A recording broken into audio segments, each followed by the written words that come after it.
नमस्कार दोस्तों, यूट्यूब के हाई स्टडी पॉइंट में आपका स्वागत है। दोस्तों आज हम इस वीडियो में आपके लाए हिंदी साहित्य के क्वेश्चन आंसर टेस्ट का पार्ट 4, जिसमें कि हम आपको प्रसिद्ध लेखक और उनकी रचनाओं के very important question answer test कराएंगे। अगर दोस्तों आपने हमारे पार्ट 1, 2, 3 नहीं देखे हैं तो ऊपर यहाँ आई बटन मैंने उनके लिंक दे रखे हैं, उस पर क्लिक कर और डिटेल वाली वीडियो के भी लिंक यहाँ पर है और डिस्क्रिप्शन में भी आपको ये लिंक मिल जाएंगे, उन पर क्लिक कर देख लीजिएगा, तभी आपको बहुत अच्छी तरह से ये समझ में आएंगे। चलिए दोस्तों शुरू करते हैं। तो दोस्तों मैं आपको बता दूं, यहाँ क्वेश्चन नंबर देखकर ये मत कहना कि यहाँ क्वेश्चन 31 से क्यों शुरू हुआ है, क्योंकि मैं आपको बता दूं, आपको हर एक वीडियो में 10 क्वेश्चन करके चल रहा हूँ और प्रत्येक ऑप्शन को भी डिटेल में समझा रहा हूँ। पहली वीडियो मैंने 1 से 10 तक क्वेश्चन कराए थे, दूसरी वीडियो में 11 से लेकर 20 तक कराए थे, तीसरी वीडियो में 21 से लेकर 30 तक कराए थे। अब चौथी वीडियो में 31 से लेकर 40 तक क्वेश्चन कराऊंगा। इस प्रकार से हम 10-10 की सीरीज लेकर 10 वीडियो बनाऊंगा मैं आपको, ताकि हिंदी साहित्य की एक भी रचना या कोई भी क्वेश्चन आए तो आपसे छूट ना जाए, क्योंकि इससे संबंधित डिटेल में आपको समझाते चल रहा हूं। तो चलिए दोस्तों अब देर ना करते हुए क्वेश्चन को पढ़ के और सीधे आंसर की तरफ चलते हैं। मेरे आंसर देने से पहले आप भी आंसर देने की कोशिश करें। निम्नलिखित में से कौन सी रचना रामवृक्ष बेनीपुरी की नहीं है? यानी कि ये 4 रचनाओं में से कौन सी रचना ऐसी है जो रामवृक्ष बेनीपुरी की नहीं है? चित्ता के फूल, गेहूं बनाम गुलाब, कुटज, माटी की मूर्तें। तो इस क्वेश्चन का आंसर हो जाएगा दोस्तों कुटज। जो कुटज जो रचना है वो रामवृक्ष बेनीपुरी की नहीं है। अब चिता के फूल, गेहूं बनाम गुलाब और माटी की मूर्तें, ये मैंने प्रीवियस वीडियो में आपको बताई हैं, ठीक है। कुटज जो रचना है वो हजारी प्रसाद द्विवेदी की है। किसकी है? हजारी प्रसाद द्विवेदी की। तो चलिए रामवृक्ष बेनीपुरी की कुछ अन्य महत्वपूर्ण रचनाएं भी देख लेते हैं। चिता के फूल तो हो गई क्योंकि इसमें ऑप्शन में थी, माटी की मूर्तें, गेहूं बनाम गुलाब, जंजीरें और दीवारें, जंजीरें और दीवारें ये भी काफी इंपोर्टेंट रचना है। पतितों के देश ये भी किसकी है? रामवृक्ष बेनीपुरी की। और अम्रपाली ये भी किसकी है? रामवृक्ष बेनीपुरी की। तो ये आपको रचना याद रखनी है, रामवृक्ष बेनीपुरी की बहुत ही इंपोर्टेंट रचना है, पूछी जाती है। चिता के फूल, माटी की मूर्तें, गेहूं बनाम गुलाब, जंजीरें और दीवारें, पतितों के देश और अम्रपाली, ये सारी रचनाएं हैं रामवृक्ष बेनीपुरी की। और कुटज किसकी है? हजारी प्रसाद द्विवेदी की। तो इसमें नहीं वाली पूछी तो आंसर हो जाता सी कुटज, ठीक है। चलिए नेक्स्ट क्वेश्चन देखते हैं। निम्नलिखित में से कौन सी रचना हजारी प्रसाद द्विवेदी की नहीं है? अब कौन सी रचना ऐसी है जो हजारी प्रसाद द्विवेदी की नहीं है? ठीक है, अशोक के फूल, मेरी असफलताएं, ठीक है, कुटज या कल्पलता। ठीक है, तो कुटज तो मैंने अभी बताई थी, ये तो है। अशोक के फूल भी इन्हीं की रचना है, लेकिन मेरी असफलताएं इनकी रचना नहीं है। ठीक है, कल्पलता भी हजारी प्रसाद द्विवेदी की रचना है। ठीक है, अब ये मेरी असफलताएं किसकी रचना है? तो मेरी असफलताएं जो रचना है बाबू गुलाब राय की है। किसकी है? बाबू गुलाब राय। आपको जो ऑप्शन आंसर है वो भी याद रखना है। ठीक है, तो चलिए मैं हजारी प्रसाद द्विवेदी की आपको इंपोर्टेंस और अन्य रचनाएं भी बताता हूं। ठीक है, अशोक के फूल जो तो है क्योंकि इसकी ऑप्शन में थी, कुटज, कल्पलता ये तो तीनों हैं ही क्योंकि ये ऑप्शन में थी। ठीक है, उसके अलावा भी आपको ये कुछ रचनाएं ये भी याद रखनी है। चारू चंद्र लेख किसकी है? हजारी प्रसाद द्विवेदी की। अनाम दास का पोथा किसकी है? हजारी प्रसाद द्विवेदी की। बाण भट्ट की आत्मकथा हजारी प्रसाद द्विवेदी। साहित्य का सहचर हजारी प्रसाद द्विवेदी। विचार के वितर्क हजारी प्रसाद द्विवेदी। हिंदी साहित्य की भूमिका हजारी प्रसाद द्विवेदी। तो आपको ये इंपोर्टेंट रचना है, ये याद रखनी है। कम से कम इसमें से 5 रचनाएं तो आपको याद ही रखनी है। अशोक के फूल, कुटज, कल्पलता, चारूचंद्र लेख और अनामदास का पोथा, ये 5 रचनाएं शुरू की आपको याद रखनी है क्योंकि पूछी जाती हैं। कुटज तो बहुत बार पूछी गई और अशोक के फूल भी पूछी गई और चंद्र चारू लेख इंटर में पीछे अभी पूछी गई थी बोर्ड एग्जाम में। ठीक है, तो इंपोर्टेंट रचनाएं आपको याद होनी चाहिए। ठीक है, मेरी तिब्बत यात्रा रचना के लेखक कौन है? यानी कि जो मेरी तिब्बत यात्रा रचना है उसके लेखक कौन है? हरिशंकर परसाई, मोहन राकेश, राहुल सकत्यान, धर्मवीर भारती। तो दोस्तों मैं आपको एक थोड़ा सा हिंट दे रहा हूं, 100% तो नहीं लेकिन ज्यादातर ये कार्य करता है। मैं तो इसी हिंट से ज्यादा बच्चों को समझाता हूं, इसी हिंट से मैं भी इसी रचनाओं को पहचानता हूं। जब भी कोई यात्रा वाली रचना आ जाए, एक आध को छोड़कर बाकी ज्यादातर इन्हीं की होती है। ठीक है, कोई यात्रा जैसे तिब्बत, कहीं देश की कोई यात्रा हो, तिब्बत की यात्रा, चीन की यात्रा, ठीक है, तो वो ज्यादातर आंसर होते हैं राहुल सकत्यायन। किसकी होती है? राहुल सकत्यायन। ठीक है, ज्यादातर की बात कर रहा हूं मैं, 100% की बात नहीं कर रहा हूं। ठीक है, चलिए इनकी अन्य रचना देख लेते हैं, मैं इससे समझाने की कोशिश करूंगा। ठीक है, जैसे देखिएगा मेरी तिब्बत यात्रा, देखिएगा किसकी है? राहुल सकत्यायन। मेरी जीवन यात्रा, ठीक है, तो यात्रा किसकी हो गई? राहुल सकत्यायन। मेरी लद्दाख यात्रा किसकी होगी? राहुल सकत्यायन। मेरी चीन यात्रा राहुल सकत्यायन। तो ज्यादातर रचना इन्हीं की है, यात्रा की जो संबंधित है वो किसकी है? इन्हीं की। ठीक है, घुमकंडन शास्त्र ये भी किसकी है? राहुल सकत्यायन। ये बहुत आईएमपी है, ये आपको याद रखनी है क्योंकि इसमें यात्रा नहीं है। ठीक है, ये काफी ज्यादा इंपोर्टेंट है आपके लिए, याद रखनी पड़ेगी आपको, ठीक है। राष्ट्रीय भाषा कोश, ठीक है, ये किसकी है? राहुल सकतियन। रूस में 25 मास, तो देखो ये भी यात्रा संबंधित है, यानी रूस में 25 माह रहे होंगे, तो राहुल सकतियन। बोलगा से गंगा, तो बोलगा से गंगा किसकी है? राहुल सकतियन, ठीक है। तो ये सारी रचनाएं हैं जो कि राहुल सकतियान की हैं, जो आपको याद रखनी है। यात्रा संबंधित तिब्बत यात्रा, जीवन यात्रा, लद्दाख यात्रा, चीन यात्रा, ठीक है। यानी कि तिब्बत और लद्दाख आपको पता है पहाड़ी पर्वतीय क्षेत्र है, और वहां पे जीवन बिताया चीन में, ठीक है। तो आपको ये आपने देखो कि चीन की तरफ ये गए थे एक बार राहुल सकतियन, मैंने एक इनकी कहानी पढ़ी है, बहुत अच्छी कहानी है, ठीक है।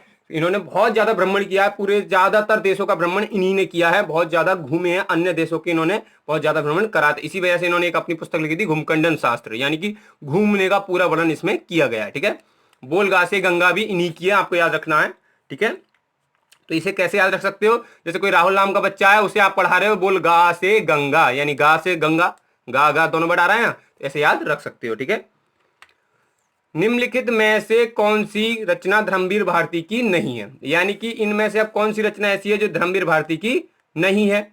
तो आषाढ़ का एक दिन, अंधा युग, गुनाहों का देवता, सूरज का सातवां घोड़ा, ठीक है। तो इस क्वेश्चन का आंसर तो आपको आई होप कि पता होगा, क्योंकि ये मैंने बहुत बार बताया, आषाढ़ का एक दिन, ये रचना इनकी नहीं है। अंधा युग, गुनाहों का देवता और सूरज का सातवां घोड़ा, ये तीनों रचनाएं धर्मवीर भारती की हैं। अब जो आषाढ़ का एक दिन है वो किसकी रचना है? तो ये रचना है मोहन राकेश की। किसकी है? मोहन राकेश की, ठीक है। तो धर्मवीर भारती की कुछ अन्य महत्वपूर्ण रचनाएं भी देख लेते हैं। सूरज का सातवां घोड़ा, ये तो है ही। गुनाहों का देवता, ये भी। नदी प्यासी थी, ये भी किसकी है? धर्मवीर भारती की। अंधा युग, धर्मवीर भारती। धर्म युग, ये भी किसकी है? धर्मवीर भारती। कनुप्रिया, धर्मवीर भारती। सात गीत वर्ष, सात गीत वर्ष, धर्मवीर भारती। ठंडा लोहा, किसकी है? धर्मवीर भारती। तो आपको कम से कम यहां तक जो रचना है धर्मयुग तक ये याद रखनी है, ठीक है।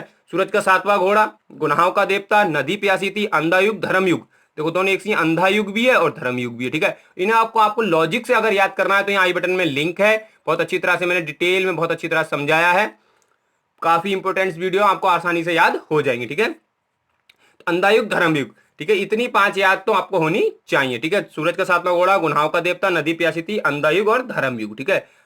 अगर अन्य रचना भी याद हो जाए तो अच्छी बात है, लेकिन फिर भी एक बार आपको नजर मार लेनी चाहिए ताकि कहीं आ जाए तो आपको याद आ जाए, ठीक है। और लॉजिक से बना के याद रखने में बहुत लंबे समय तक याद रहती है, और लॉजिक मैंने उन वीडियो में बहुत अच्छी तरह से आपको बताए हैं, ठीक है। निम्नलिखित में से कौन सी रचना मोहन राकेश की नहीं है? अब इनमें से कौन सी रचना है जो मोहन राकेश की नहीं है, ठीक है। तो मोहन राकेश का मैंने आपको लॉजिक बताया था। मोहन राकेश नाम के 2 भाई थे, आषाढ़ के एक दिन वो घूमने गए थे, उनके ख्वाब कैसे रह गए? आधे अधूरे, ठीक है। तो वो रचनाएं साहब आपको लॉजिक याद होना चाहिए, सारी रचना आराम से निकाल लो, ठीक है। तो आषाढ़ का एक दिन है, ठीक है। ख्वाब कैसे रह गए थे? आधे अधूरे, तो ये भी है, ठीक है। कहाँ गए थे? घूमने गए थे चट्टानों पे, तो आखिरी चट्टान भी इन्हीं की रचना है, ठीक है। मैंने बहुत अच्छी तरह से उस वीडियो में लॉजिक बताया है, ठीक है। तो भूतनाथ जो रचना है वो मोहन राकेश की नहीं है, तो इस क्वेश्चन का आंसर हो जाएगा भूतनाथ, यानी ऑप्शन नंबर डी, ठीक है। अब जो भूतनाथ रचना है वो किसकी है? तो भूतनाथ रचना है देवकीनंदन खत्री की। किसकी है? देवकीनंदन खत्री, ठीक है। तो मोहन राकेश की आपको ये रचना याद रखनी है। आषाढ़ का एक दिन, ठीक है, मोहन राकेश। आधे अधूरे, मोहन राकेश। आखिरी चट्टान, मोहन राकेश। परिवेश, किसकी है? मोहन राकेश की। अंधेरे बंद कमरे, अंधेरे में बंद कमरे, ठीक है, किसकी है? मोहन राकेश की। ये सारी रचनाएं आपको याद रखनी है, मोहन राकेश की, बहुत ही इंपोर्टेंट है। और ये ऊपर वाली 3 रचनाएं तो आपको याद रखनी है, आषाढ़ का एक दिन, आधे अधूरे और आखिरी चट्टान। चलिए नेक्स्ट क्वेश्चन देखते हैं। निम्नलिखित में से कौन सी रचना गोसाई गोकुलनाथ की है? ठीक है, तो देखो ये 2 लेखक हैं, एक है गोसाई गोकुलनाथ, एक है गोसाई विट्ठलनाथ, ठीक है। आप कुछ बच्चे इसमें कंफ्यूज हो जाते हैं कि एक ही लेखक, नहीं, अलग अलग लेखक, ठीक है। श्रृंगार रसमंडन, अशोक के फूल, सत्य प्रकाश, 84 वेश्वन की वार्ता, ठीक है, 84 वेश्वन की वार्ता। तो निम्नलिखित में से कौन सी है पूछा है आपके, तो इसकी रचना हो जाएगी 84 वेश्वन की वार्ता, जो कि गोसाई गोकुलनाथ की रचना है। किसकी? गोसाई गोकुलनाथ की। अब जो अन्य ऑप्शन है इनको भी मैं बताता हूं। श्रृंगार रसमंडन, श्रृंगार रसमंडन किसकी है यह भी मैं आपको बताऊंगा। मैंने अभी बताया था गोसाई गोकुलनाथ की जगह एक दूसरा नाम बताया था, गोसाई विट्ठलनाथ। तो विट्ठलनाथ की ये रचना है, किसकी है? विट्ठल की, ठीक है, बी से आपको याद रखना है, ठीक है, विट्ठलनाथ की। और अशोक के फूल तो अभी मैंने आपको पीछे बताया था, हजारी प्रसाद द्विवेदी। ये काफी इंपोर्टेंट है। सत्य प्रकाश किसकी है? स्वामी दयानंद सरस्वती की रचना है, सत्य प्रकाश, ठीक है, सत्यार्थ प्रकाश, ठीक है। और ये आर्य समाज के संस्थापक थे, कब बने थे? 1875 में। आर्य समाज की स्थापना कब हुई थी? 1875 में। ठीक है, तो ये सारे फैक्ट्स आपको याद रखने हैं। स्वामी किसकी है? दयानंद सरस्वती की है, सत्यार्थ प्रकाश। ठीक है, गोसाई गोकुलनाथ की अन्य प्रमुख रचना, एक तो होगी 84 वेश्वन की वार्ता। ठीक है, 84 वेश्वन की वार्ता। दूसरी है 252, ठीक है, 252, देखो लिख रहे हो 252 वेश्वन की वार्ता। ठीक है, तो देखो इनने ज्यादातर क्या लिखी थी? गोकुलनाथ ने वार्ता ही लिखी थी। ठीक है, तो 252 वेश्वन की वार्ता और 84। तो देखो संख्या यहाँ पे 84 और यहाँ पे 252, 200, 250। ठीक है, आप आराम से याद रख सकते हैं। अब मैंने आपको ये श्रृंगार रस मंडन बताया, ये भी बताया किसकी है? गोसाई विट्ठलनाथ की है। तो विट्ठलनाथ की रचना पूछा है तो कौन सी? श्रृंगार रस मंडन। ठीक है, और गोकुलनाथ की वार्ता वाली। ठीक है, तो ये आपको याद रखनी है। ठीक है, चलिए नेक्स्ट क्वेश्चन देखते हैं। निम्नलिखित में से कौन सी रचना बाबू गुलाब राय की है? अब बाबू गुलाब राय की है पूछा है, तो चलिए देखते हैं। मेरी असफलताएं, मैंने अभी पीछे आपको बताया था, इस क्वेश्चन का आंसर तो बहुत आसान तरह से दे सकते हो। चंद्र चारु लेख, शेखर एक जीवनी, अंधेर नगरी। ठीक है, तो चंद्र चारु लेख अभी पीछे मैंने बताया हजारी प्रसाद द्विवेदी की है। ठीक है, तो यानी ये तो रचना नहीं होगी। शेखर एक जीवनी भी बताया था मैंने आपको, किसकी थी? आज्ञे की। ठीक है, सच्चिदानंद हीरानंद बादशाह आज्ञे की थी। अंधेर नगरी भारतेंदु हरिश्चंद्र की। तो इस क्वेश्चन का आंसर हो जाएगा मेरी असफलताएं, जो कि इनकी आत्मकथा है बाबू गुलाब राय की। ठीक है, चलिए फिर भी मैं आपको इनकी रचनाएं बताता हूं। बाबू गुलाब राय की प्रमुख कौन कौन सी है? मेरी असफलताएं, मेरे निबंध, काव्य के रूप। ठीक है, काव्य के रूप, सिद्धांत और अध्ययन, ये सब किसकी रचना है? बाबू गुलाब राय की। और सबसे इंपोर्टेंट जो है वो है मेरी असफलता, ये आपको याद रखनी है, बाबू गुलाब राय। ठीक है, चलिए नेक्स्ट देखते हैं। निम्नलिखित में से कौन सी रचना भगवती चरण वर्मा की नहीं है? ठीक है, भगवती चरण वर्मा की नहीं है। टेढ़े मेढ़े रास्ते, भूले बिसरे चित्र, भूले बिसरे चित्र, चित्रलेखा या शराबी। ठीक है, तो नहीं। अब आपको एक याद आ गया होगा, शराबी क्या रहता है? बेचैन रहता है। शराब के लिए बेचैन रहता नहीं रहता है, तो ये वाली रचना इनकी नहीं होगी, क्योंकि ये किसकी है? पांडे बेचन शर्मा की। मैंने आपको बार बार वीडियो में लॉजिक बताया, पीछे वीडियो अगर आपने देखी होगी तो आराम से याद हो गया होगा आपको। पांडे बेचन शर्मा की क्या है? शराबी। ठीक है, तो ये तीनों रचना इनकी है। कौन से? टेढ़े मेढ़े रास्ते, भूले बिसरे चित्र और चित्रलेखा।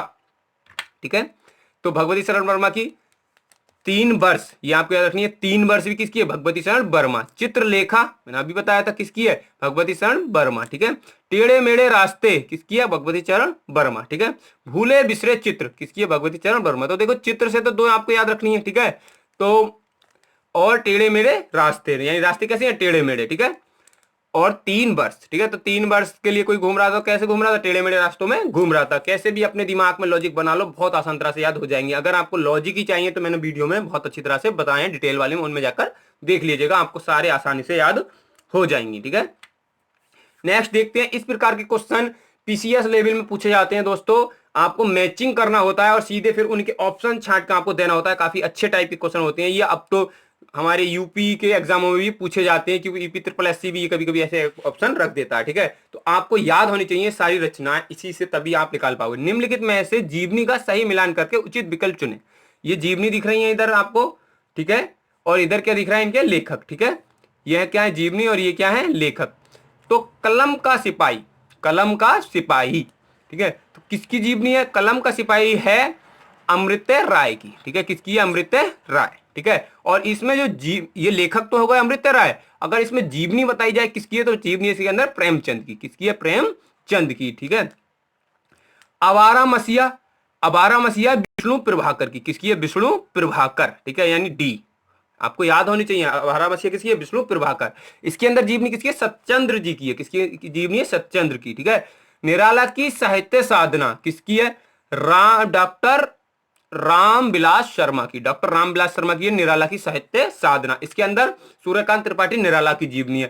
प्रियदर्शनी इंदिरा गांधी। ठीक है, तो ये किसकी है? तो ये होगी शिव कुमार कौशिक की। ये जीवनी किसकी है? शिव कुमार कौशिक की। ठीक है, तो अब आसानी से आप मैच कर सकते हैं, यानी कि पहले का बी।